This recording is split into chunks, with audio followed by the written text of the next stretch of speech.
Morning. Oh, wait a minute. Okay. Good morning. Well, let's try one more time. Good morning.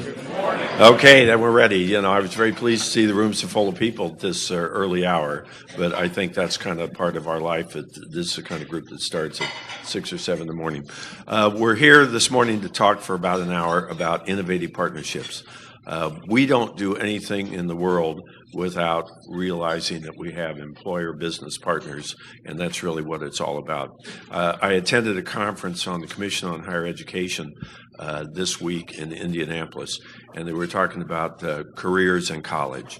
And so what's really on the agenda now more than ever, and we've talked about these middle skill jobs, is the fact that if you're going to make a $250,000 investment, or maybe a $150,000 investment, or maybe just a $100,000 investment in a 4-year degree, does it have a pot of gold, or at least enough gold at the end of the rainbow to pay for what you spent to get there?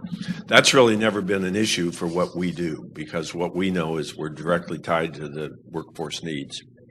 And to do that, we have to be able to talk about the partnerships that we have within each community, within each company. We have 2 great representatives today that we want to have talk about this, and then we'll throw the floor open for questions. Both of those are friends of mine working in companies that we've worked with for many times, Cummins and Chrysler. They're huge businesses, but really when it gets down to it, it's a relationship between people on the floor, one-on-one. What I'd like each of them to do is introduce themselves briefly from where they're sitting and give a little bit of their background. You've got a great bio in front of you, and then I'm going to ask them to come to the podium and talk about what's going on at their particular location.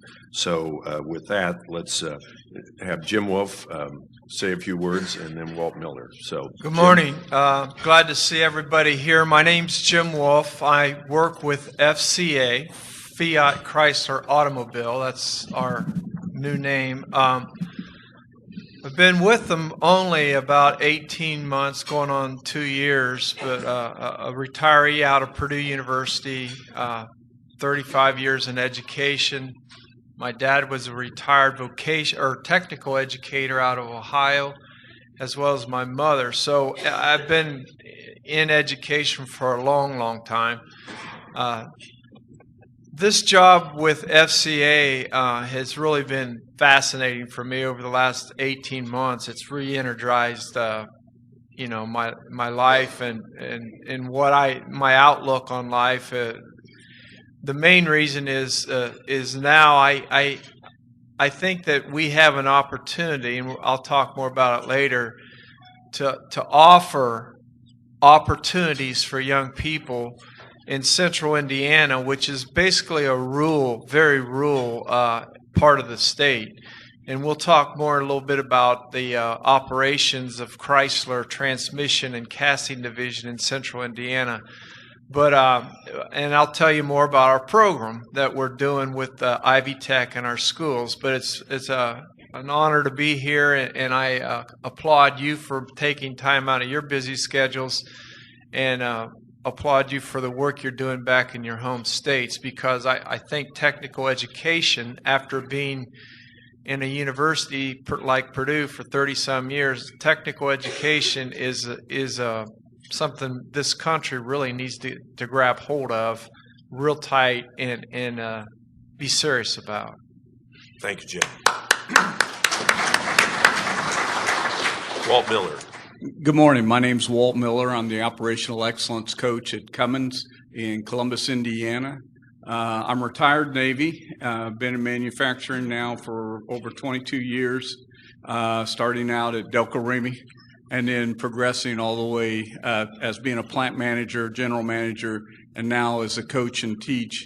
I was at Cummins as a master teacher for operational excellence, traveled all over the world for Cummins.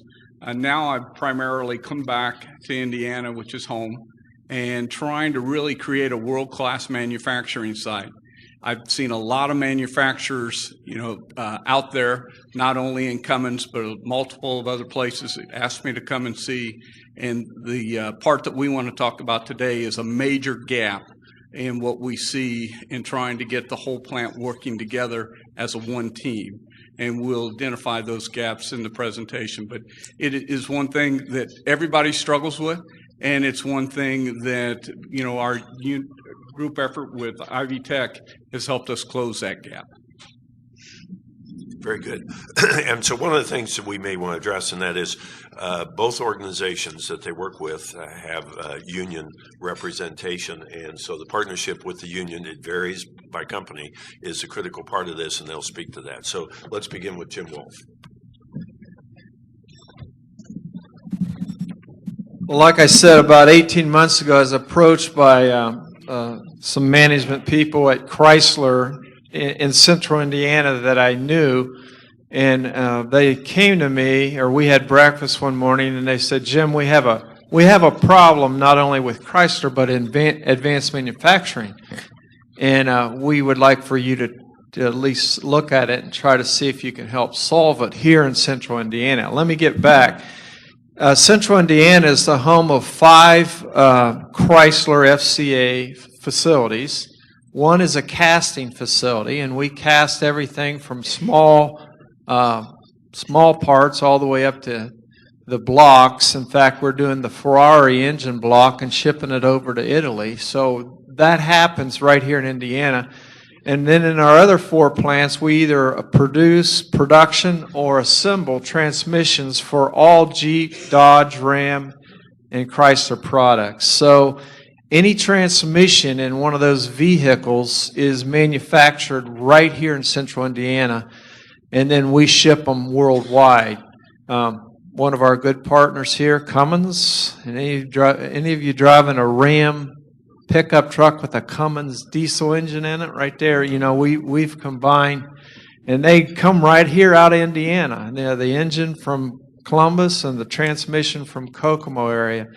But anyway, we have 5 facilities up there. Our workforce varies, and I really can't get into the exact numbers. With me today is Mr. Mark McLean. Mark is our HR person. He can get into specifics about hiring numbers and all that. But we have somewhere in the neighborhood of 6,000 to 7,000 hourly workers and another 2,500 or so, I guess, management people. I think that's close to it. But anyway, some management people came to me, Vice President Brian Harlow, who is now our Vice President for NAFTA in the entire North America in Chrysler. He's in Detroit now, but Brian and Brad Clark came to me that worked there in the Kokomo area, and they said, Jim, our problem is this. We make great transmissions, we have great products, we have great suppliers, we have great people that do this kind of stuff. Our technology's awesome.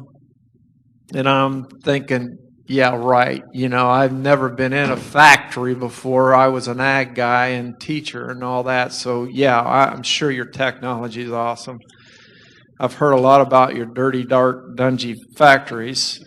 But anyway, they talked to me about, our problem is this. We don't have a workforce. We don't have a pipeline of people coming up through that want to come into our business, advanced manufacturing, and go to work. They don't make a career of it, not a job, a career. And we've taken shop, we've taken ag, we've taken wood shop, we've taken metal shop, all those things we did when we were in high school in the 60s, 70s, and early 80s. They're not in our high schools anymore. So we've taken all those away. We've encouraged kids to go to college, get in debt, and come out with a psych degree and a $100,000 bill and wonder what the heck they're going to do, So we need help. We really need help here in central Indiana, locally, to get the word out that there is a job, there is a career, a good career with a great company. Would you like to see one of our facilities? And I said, sure. So I went up to ITP1 where Mark was, and Mark, we talked for a while, introduced, and Mark said, would you like to see the floor? And I said, yeah. The minute I walked through that door, my life changed. I walked through that door and I went, are you kidding me? This is what advanced manufacturing, this is not a factory. This is 1,000 or 100,000 square foot video game. This is what this place is, computers, little things going all over the place, robots, all this stuff. I was just shocked and amazed at what it was. Well, that sold me right there. So I said to Mr. Harlow and Mr. Clark, yeah, I'll do what I can. What do you want me to do? And they said, we don't know. Figure it out. So, being the educator that I was, I first went online, of course, to see what we had in the state. Found out that we do have a program in our state here called HIRE, which is a State Department endorsed advanced manufacturing program for high schoolers. So I said, that's pretty cool. Let me see what else we got. So I connected with Ivy Tech, where I had done some adjunct teaching in agriculture, and said, well, you guys got advanced manufacturing? Well, yeah, we have that, And so all of a sudden the lights start popping, and I'm thinking, we got to connect these two. But the first thing I had to do was sell the program to the superintendents. And the only way I thought I could sell the program to the superintendents was to get them at the plant. Now, everybody in central Indiana wants to get in a Chrysler plant. I mean, they just want to see it. So I sent out invitations to several of our area high schools, to the superintendent, the principal, guidance counselor, and if they had an industrial arts teacher or a shop teacher or something, them. And said, hey, guess what? I give you a tour of Chrysler. And while you're here, we'd like to talk to you about the HIRE program, which can go into your school, and Ivy Tech, which can educate your kids when they get out. And we had schools, jumping at it. We started in August when school started, and we ended in December. And from August to December, we had 9 high schools commit to do the program this year. This is the first year for the program. So then I went to the schools and promoted it to not only to the educators at the school, but the kids. And you tell the kids, hey, we're going to get you on tours. Hey, I want to sign up. If I get out of school to do a tour, I'll do it. We're going to give you a T-shirt. Hey, I'll do that. I want a T-shirt. So it was easy to sell to the kids. It was easy. The hard sell was the parents. I don't want my son or daughter going into a factory. I don't want them going to Ivy Tech. I want them to go to Purdue. I want them to go to IU. I want them to go to Ball State or one of our other major universities in Indiana. Well, that sell was easy after we said, we're going to get your son and daughter through. In 3 years, they're going to have 18 dual credits free. You don't have to pay to Ivy Tech. And we're going to do some things for them. We're going to not guarantee them a job, but we're going to set them up for a really good job in advanced manufacturing, maybe at Chrysler. But when you look around central Indiana, we have Red Gold, and we got Heinz ketchup on the table. But Red Gold is a major producer of tomato products, and they use advanced manufacturing. And a lot of the ag companies in central Indiana that I know of use them. Anyway, to make a long story short, we had 9 schools sign up. We had 180 kids in our first year. That might not sound like a lot to you, but the county I live in, Tipton County, north of here, if we divided up our county and our houses in our county, and we gave everybody the equal amount of property, we'd all have a 30-acre yard. So that's how sparsely populated north central Indiana is. So 180 kids was really cool. 25 here, 15 there, 9 high schools, 180 kids. And I've been told by all the teachers that I've visited now this spring, because we're really kind of evaluating how did year 1 go and all this. Every one of the positions are full next year. They've maxed out their enrollment. So we're going to go from 180 to 360 next year. In 2 years, we'll double our enrollment. Mark is working with me. We hire college summer interns, but Mark is working with me to have a summer position for one of our teachers each year. So our teacher can go into the plant and be a line supervisor, get paid. Good job for a teacher. And they also will learn more about advanced manufacturing so that they can go out then and teach it. Now, to sweeten the pot, Ivy Tech and Chrysler went together with our 9 high schools, and we received one of 10 DOL grants last year for $3.2 million. So now we can tell our parents of juniors, sophomores, freshmen, and 8th graders, hey, if your son or daughter will enter our program, they not only will graduate with national certifications in advanced manufacturing, they'll graduate with dual credits to Ivy Tech, and upon graduation, we're going to give them, if they check the boxes, we're going to give them a full ride to Ivy Tech in advanced manufacturing. Now, when you talk about college debt, there's no college debt there. So, I mean, the parents start perking up and listening then. And then we talk about, people know. Advanced manufacturing, Chrysler, GM, Ford, you make good money. You do. You make a nice living. So parents see that now, no college debt, a nice living. I can stay in the central Indiana. I don't have to go somewhere else. I can stay home and farm and work, do whatever. So this has just been a great opportunity, not only for the kids in central Indiana, but for the partnership we have with the community college. And Mr. Snyder said it, the whole thing on this that made everything work was the partnership, not only with Ivy Tech, the superintendents, the school teachers, the kids, management, HR.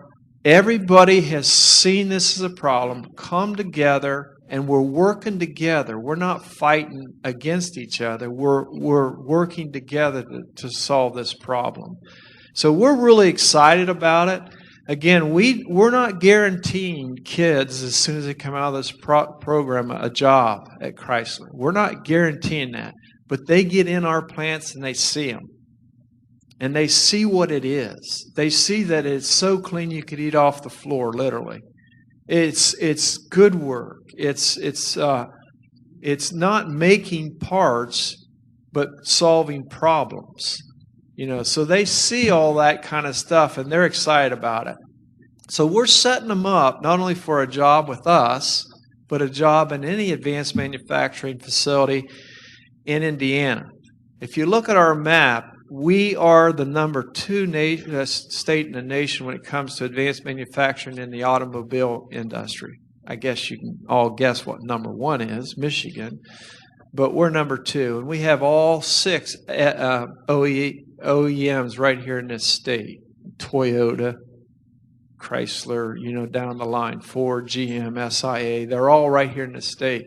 Within the central Indiana region, in our Ivy Tech region, we have Caterpillar, SIA, GE Aviation, us, Cummins. I mean, we're loaded with advanced manufacturing.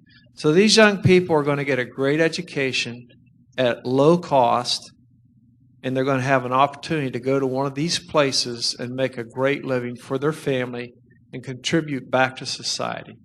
So I will be glad to answer questions in a little bit, and that's my story.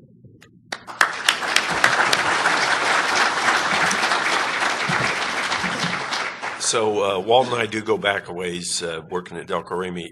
How many know who James Womack is, right? Okay, few, but you'll know this. He wrote the book, The Machine That Changed the World. So we had James Womack come to Delco Remy and give us a little lean workshop. And after he gave the workshop, he made a comment. He said, well, lean concepts flew over this factory, but it never landed. So with that, we put in place was something that we put on for a long time. We gave every plant manager a sensei and started on the path to convert everything to lean, including what goes on in the office. And Walt started there and built a great career and is one of the key guys at another partner of ours, and that's Cummins. Walt, you've got the floor.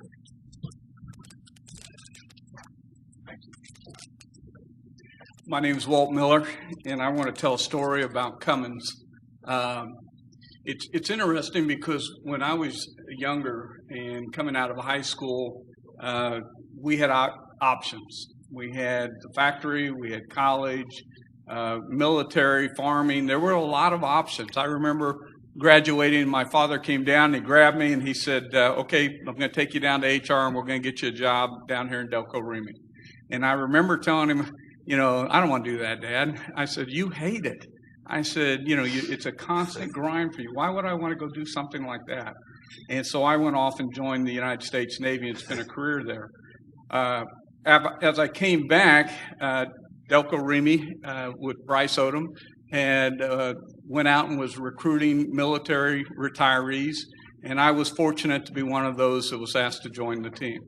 I was part of that group that went through with Jim Womack and went through the lean training with John Gudgel, and it changed my life forever with lean manufacturing and how we got groups to work.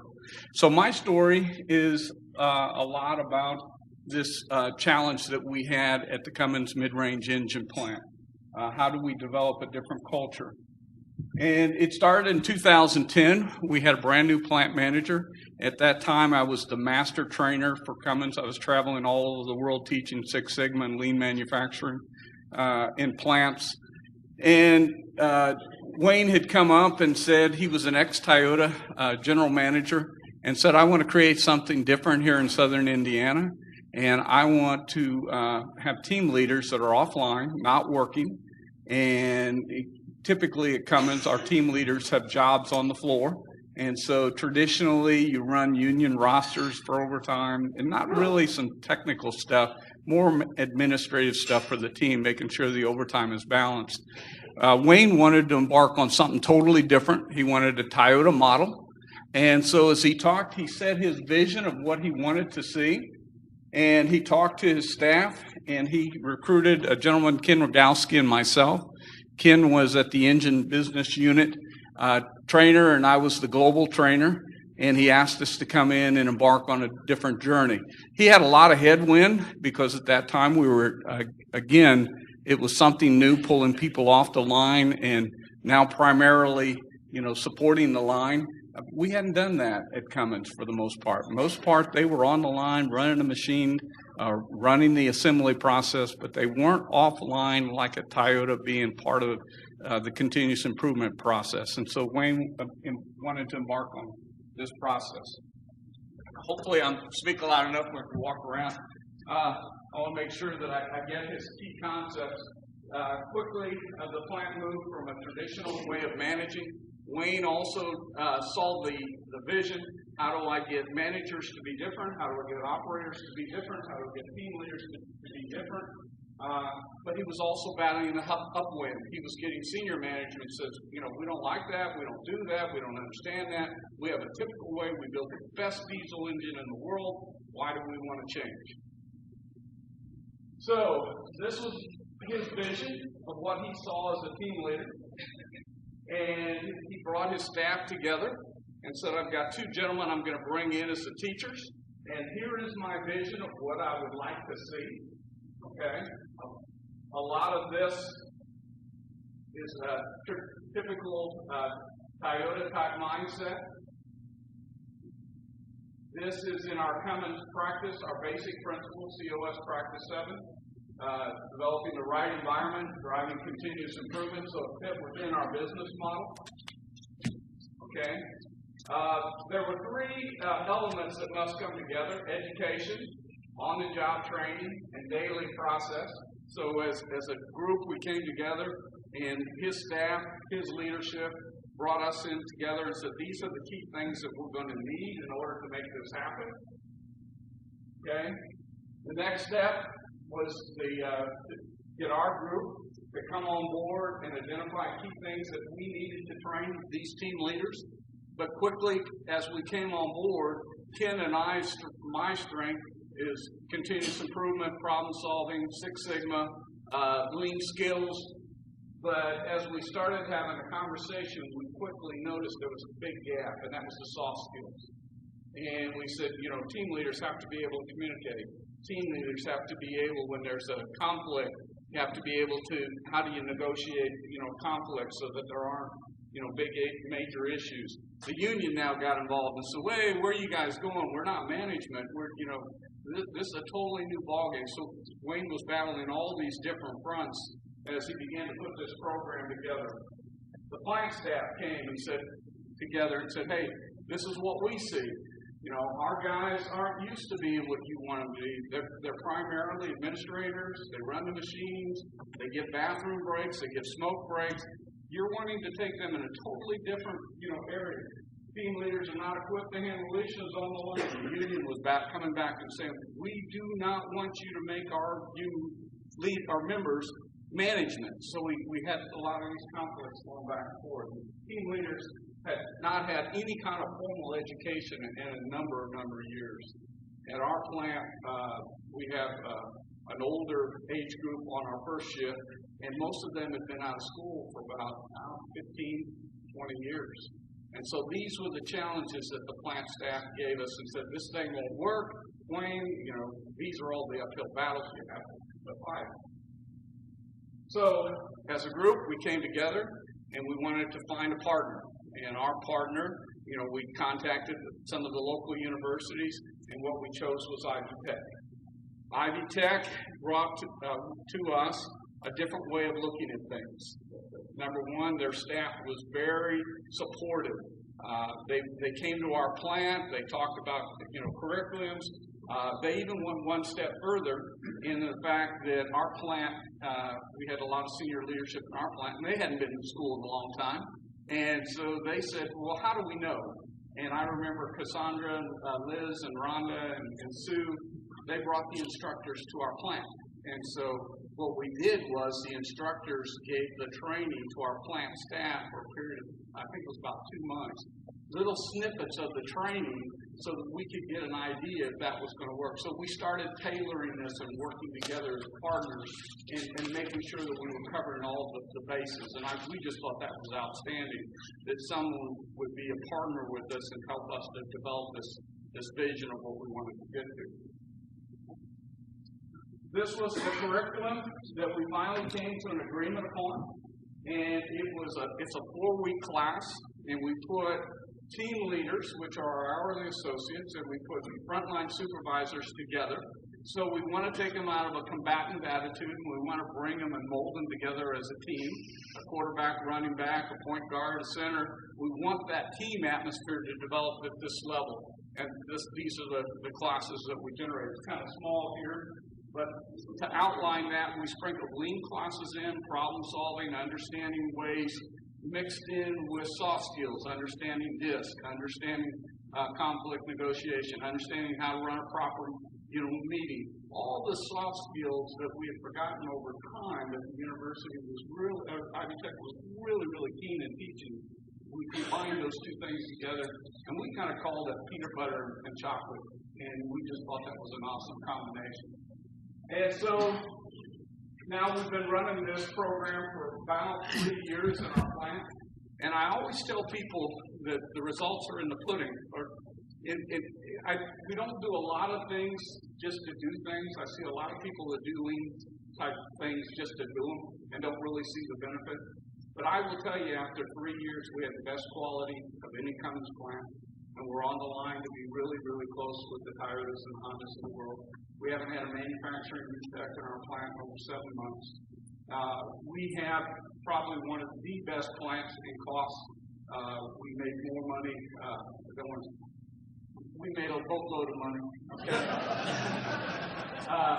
And that boatload of money was primarily for the reason that we drove out waste within our business. People quickly came to understand that, our operators, from the past, they come to work from 6:30 to 3 o'clock, everything in the middle is work. What they quickly understood was when they came with this new type of training is that not everything's work. And for the most part, probably about 10% of what they do every day is value add, and 90% is waste. And so with that new sense of energy and that new sense of knowledge, they went about tackling these different things. From the soft skills, the team started working together. We developed this relationship with supervisors and team coordinators, and we started breaking down walls. And so out of all the top key metrics that we have in Cummins, we're either number one or number two, and we primarily believe it's because of our people. It's the operators on the shop floor given the opportunity to be better each and every day, and that starts with coaches, teachers, and that starts with our supervisors and our team coordinators. If you come to our plant, you'll see multiple teams working in problem-solving activities.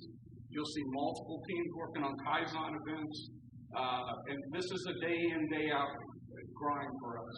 Now we're embarking on phase 2 of this training. We're going to introduce simulators. We donated a simulator to Ivy Tech in our Columbus local area, and we have one in our plant, and now we're jointly working on a program to further that hands-on, on-the-job training type skill base that we want to continue in our plants. The other indicator that I find that I see when it works is when our people are bringing their children into work in the summer programs. Those numbers are going up. This is not a dreadful job any longer. This is exciting. This is new. This is different. We're not combatant. We're going to bring all the engines business units to Columbus, Indiana in May to learn how to do standard work. Primary teachers are going to be the union leadership and the DWU operators. It isn't going to be us in operational excellence. It isn't going to be a single exempt person. It's going to be operators now knowing how to do this. Okay? And they're going to be teaching our other engine plants how to do this. And it's going to start in Columbus, Indiana. We believe a lot of that has to do with the fellowship that we developed with Ivy Tech. So again, I'll answer questions towards the end. This is a 5-week course. We do 1 week at Ivy Tech, and we do 1 week, so I come back and work in the plant. So it's learn, do, learn, do, learn, do. Starting in phase 2, we'll now bring it from Ivy Tech into the plant. We've now, plant manager has given us a training center, and so we'll bring Ivy Tech into our building, and we'll join that fellowship, and now we'll do smaller classes, more classes, and keep growing and developing this further. Thank you for your time.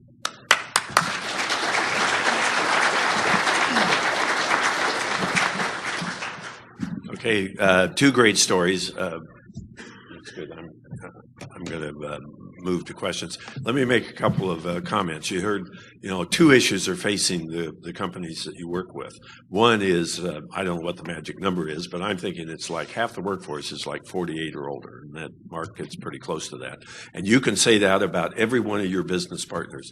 So you go into their business, into their office, or into their factory, and, half that workforce are starting to count the days toward retirement. Well, you got 2 issues there. One is we've created a society where a lot of downside has happened in the manufacturing business, and so people are, as Jim pointed out, people are concerned about having their young people think about that as a career. And it's critically important because that's one of the things that we do is make sure people are prepared for that. So that's the issue you face. And the other is, regardless of whether the workforce is 48 or not, they're going to be there for 15 or 20 more years, and they're going to have to think differently than they ever did before. And this issue that they're not management, that they're leaders, and they're trying to instill and empower a workforce where they're self-guided, self-managed workforce, and they have a leadership. And I've toured both these facilities, and it's pretty amazing to me that when you do that and you get a facility tour and then you meet the people that are on the floor, these are people that are engaged in their work, that have been trained and that are empowered and are sharing that training with other people. And that's the world we're trying to create. And so I think it's stories that you can probably replicate in virtually every community college in the country. I know you can. So with that, let's take some interchange, Q&A, comments, et cetera, from the floor and see how the discussion goes. Yes. And why don't, to do this, because we didn't do it yesterday, is identify your organization. Just give everybody a flavor, your name and your organization. That way we get a flavor for that. Go ahead. My name is Marty Leather from East Central College. We're outside of St. Louis, Missouri. Appreciate your presentation. And the question I had is, when you sat down with Ivy Tech to develop your program, you talked about how it's going to make it Ivy Tech, learn to do. Is that something that you guys customize for those coming, or is that a stock program that has technically developed there that they just created? What I saw from Ivy Tech was, we're here to help you. The bottom line for us is, how do we help you? to be as good as you can possibly be. And so, no, they came in and we customized everything. And they were very supportive and helped us. And they also showed us, you know, because again, that soft side, we weren't really good at, to be honest with you. And we kind of overlooked it. And so they re-emphasized a lot of those things that we needed in our tool bag. And lo and behold, those were true. Other thoughts? You got the floor.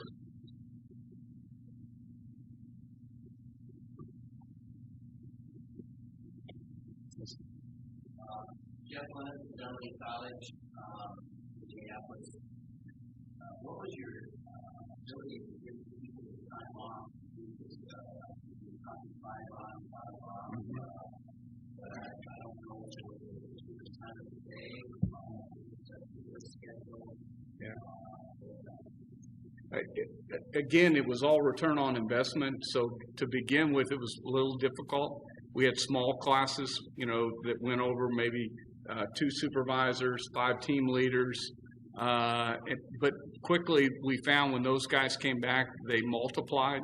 And then another group came back, we multiplied even more to the point now that, you know, the plant manager says, hey, more, and we'll bring temps in if we have to be to gap that difference, because I'm getting way more out of it for my investment. We stopped for about 8 months, and here's another good indicator. We've stopped for about 8 months as we've getting ready to redefine what phase 2 is with Ivy Tech. But now I'm getting the HR manager and the plant manager coming and saying, when's the next group going? When's the next? We want to continue this. We're getting a lot of people saying, when do I go? When do I go? And so that's also a good sign as well. But it started with an investment mindset. So, Jim, a question for you. You know, all this group out here are used to kind of the barrier dealing with K-12, and that a lot of what happens in a K-12 unit depends on the relationship with the superintendents. How did you see that changing over time? Well, once the superintendents came on board, that's the key person, the superintendent. Our relationship with the superintendents is awesome. I mean, I email them. The Ivy Tech staff knows them, visits the schools, and so we pretty much have an open door policy with the schools, and the schools are calling us and Ivy Tech to come in and present now to the 8th graders the program. So the 8th graders can get excited about it, so when they're a sophomore, junior, they can enter the program. So again, it's a relationship building thing, and that we all know that when you have a great relationship with somebody, they trust you and will open the door for you. So the superintendents have been really, really key to this. Now, they had to pay. They had to hire this teacher, or instead of hire the teacher, they now have a industrial arts teacher that was working 0.5 FTE, and now they can put them, you know, full-time FTE. And they had to send a teacher to training, which is free here in the state of Indiana. The AIM hire, or the hire program, pays for their training. So we've made it as cost prohibitive, not prohibitive, as cost friendly as we possibly can for the schools, so they're not spending a ton of money for this program. Here in the state of Indiana, they get money back, in fact, if it's a vocational program. So this is considered a vocational program. So these 180 kids are bringing money back into the schools. Teachers or superintendents love that. So, I mean, it's a relationship building thing. Superintendents are very open to it and very excited. In fact, Mark told me the other day, he said, Jim, we got to slow this thing down. We've got enough now. We didn't realize how this was going to balloon. We've got schools calling us and schools calling Ivy Tech in the area and say, hey, I heard this school was doing this. We went in on it. Well, we'd love to have you, but we can only do so much with so many dollars and so many people. So it's just it's just really a ripple effect right now in central Indiana. So do either of you want to, or both have a comment on it? Do you think this, one of the big issues that manufacturing has, and that is that you can do it in the big company, but does it spill over to suppliers, and can you coach suppliers both on continuous improvement and also getting younger people involved so that the suppliers have improvements in their workforce? Yeah, here very shortly, we're going to get ready to go embark with our suppliers, our smaller groups, and again, we're going to take those same team coordinators, those same supervisors, to go and assist them and help them, and hopefully get them engaged in this very same process with a pilot in their area. So yeah, I believe it is, and we've done some stuff with Ivy Tech with some smaller plants on specific issues, like maybe it's just problem solving, or maybe it's just removal of waste. And so we've helped some smaller plants through Ivy Tech with some particular interests, areas of concern that they've had. My comment to that is absolutely. Remember, the product that we generate is only as good as the stuff we put in it. And there's over 400 parts in a 9-speed transmission. 400 parts. We don't manufacture all those parts. We buy a lot of them. So if we have a supplier who doesn't understand lean, who doesn't understand, and their employees are not trained, and it comes back to us. So, and we can't employ everybody. Again, I want to emphasize that we can't employ all of these students. So the tier 2 companies, the suppliers, the people out there that are helping us build the products, and helping Cummins, and helping SIA, and helping everybody else in Indiana and across the United States, these people have to understand the advanced manufacturing process, not only the process of the CNCs and all that, but the lean side of it. They've got to understand that too, the quality, the waste, and all that. So, it's definitely something that I think is important for our suppliers to be a part of.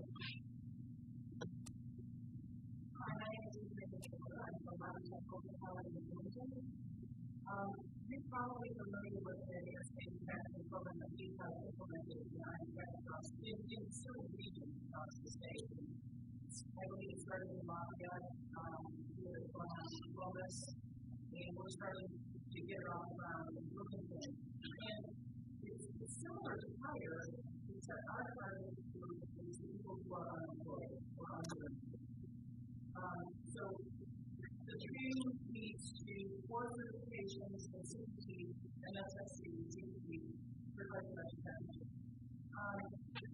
It's about 140 hours of training, and it's completely funded by clients. Yes.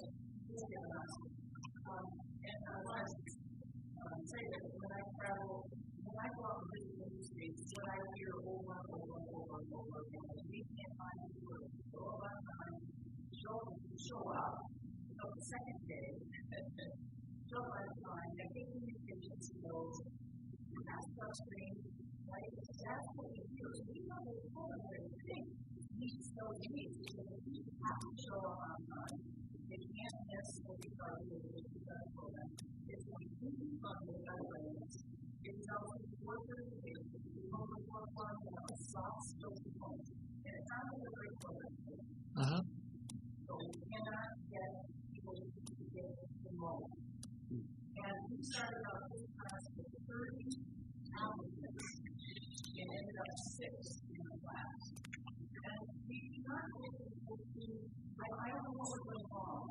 Maybe it is maybe tours and manufacturing on the front. The potential of this one, they can see what they're doing. But the problem is they got to jump through a lot of hoops. They got to go through, they've got to go for fun. They've got to do a register test. They have to apply and show them that they got to go for 120 hours and pass the test. This is an issue that we don't really know how to overcome. Yeah, this program should be, employer model is can't get applicants in. They say, I spent 140 hours of training to guarantee you a job. So I love your feedback.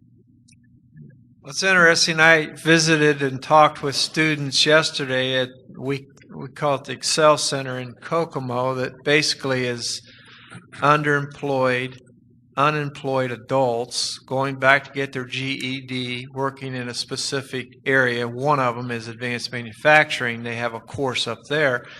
And this was the orientation for their new students coming in, and they wanted me to talk about exactly what you're talking about. And I emphasized the soft skills. You know, the one question I had was if you could say anything that these students should write down on their hand that would from today's talk, what would it be? And I said, go to work. You know, go to work. And I said, it doesn't start with the day you graduate from your school here. It starts with the day you graduate, or the day you start classes. Go to class. Don't be late for class. Be early for class. You know, be on, all those soft skill things. So We wrote a grant in Central Indiana for $7.2 million from the DOL through our workforce investment. So we have money for the underemployed, unemployed. And God bless them.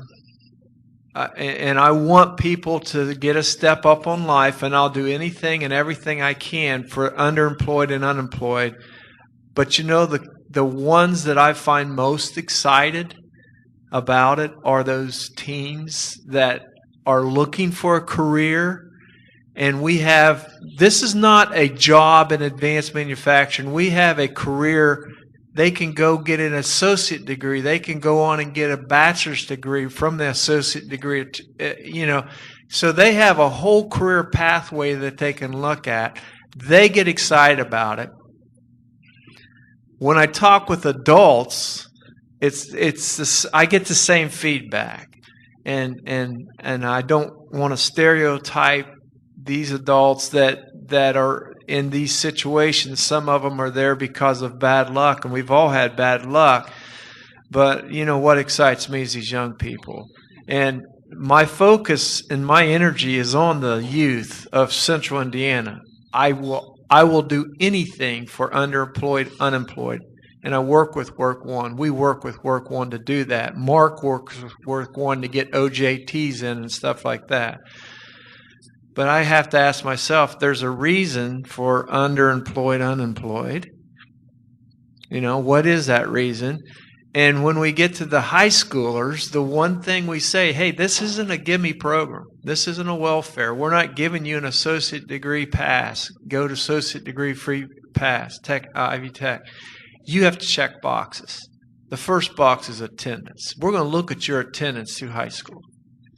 If you have 60% attendance, you're probably going to be a poor employee for us. We probably are not going to keep you in this program. So attendance, tardiness, discipline, grades, recommendations from teachers. I feel for you. I'm excited about the youth. That's where I focus. I'll help these people out as much as we can. But we have the same issue. We all share the same issue. I will share with you from our perspective, we have a senior workforce that's on day shift. Okay, they come to work every day, and for them, for the last 15, 20 years, it's put widget A and widget B, and they're pretty content other than some things that nag them, bother them, and they may call their union rep or be disgruntled, and now we're trying to share with them how we have this better communication through this training to alleviate a lot of that, and we're seeing a lot of that disappear. But on the third shift is primarily our millennials. And that group wants to change the world, okay? They want to fix everything tomorrow, and they want it quickly. And they get bored, and they're very undisciplined. And so we find with that group that we have to challenge that group constantly.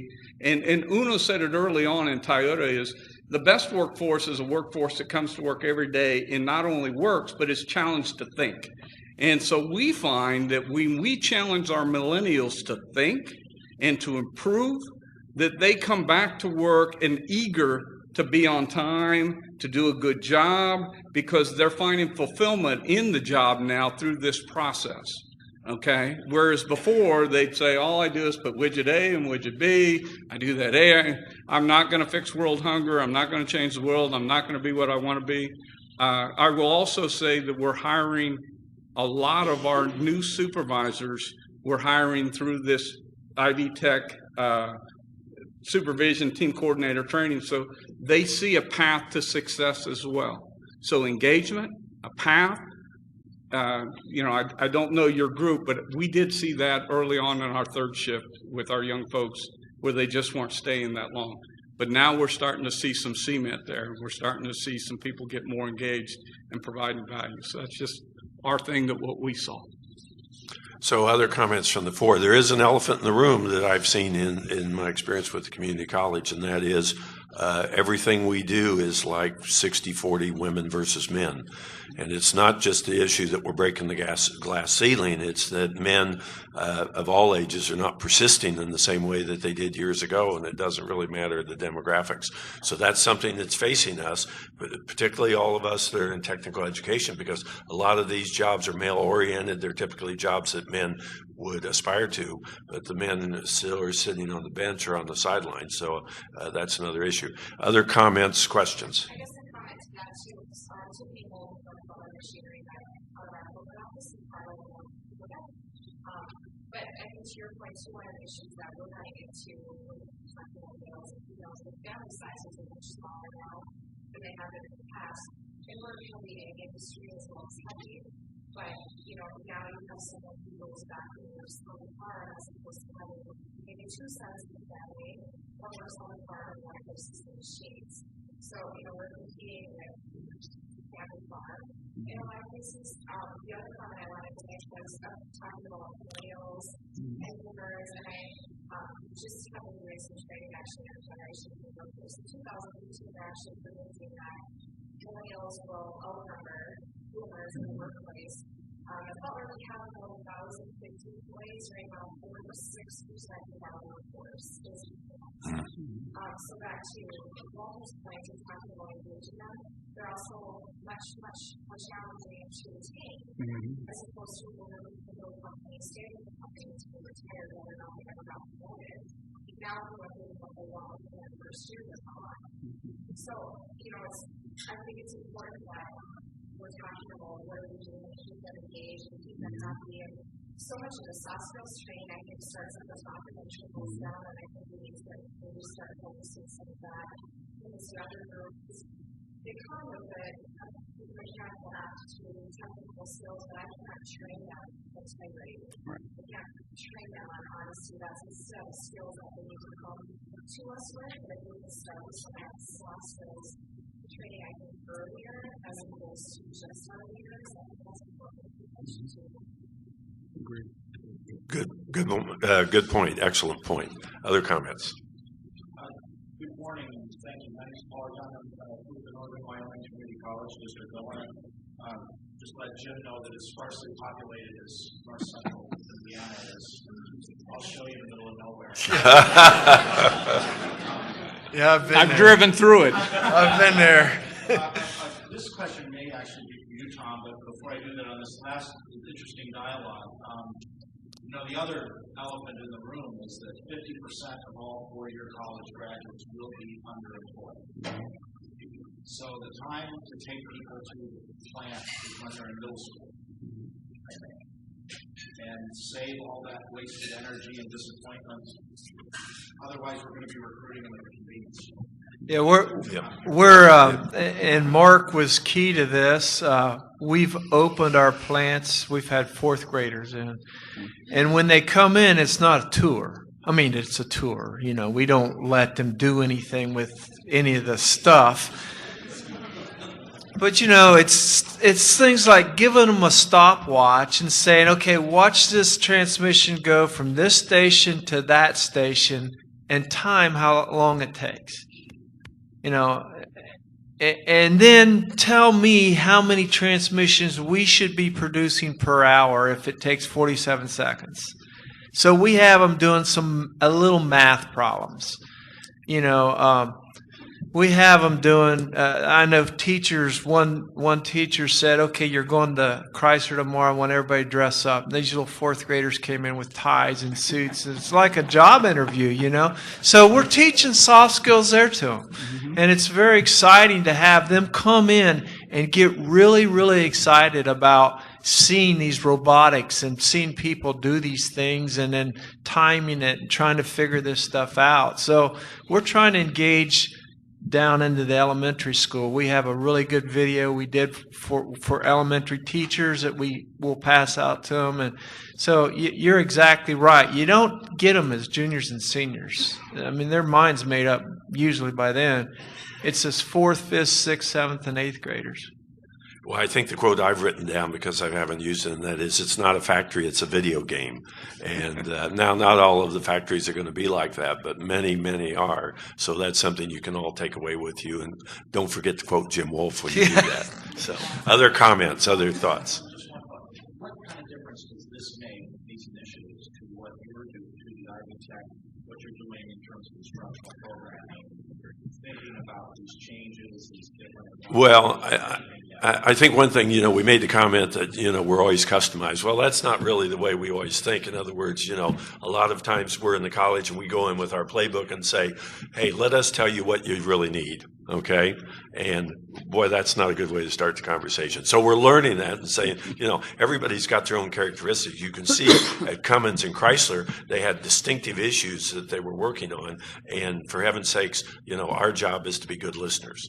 And so we've learned that. It's really tough for people in academic to be listeners. That's not something that, we're sharing knowledge. So for goodness sake, let us tell you what you really need. Well, that doesn't work so well to a business person. Tom, thank you. Roger Tedeschi, Executive Director of the National Coalition Certification Center. So Walter, James, thank you both for what you're doing and driving. Kind of two questions that connect together. So the continuous improvement things that you're doing right now obviously is helping. But what's next? What are the other things that you're doing that are all soft skills and technical skills? But also, I think for our group, what is next also for what you're doing, but what we all need to be looking at, especially when we start to stand back. I think James, you had mentioned about that you're casting the blocks for Ferrari in Indiana. We are in a global marketplace, a global competition for work and skills. So what are those things that we can help you with? From a manufacturing point of view, what's next for us is more in-depth problem solving, more in-depth.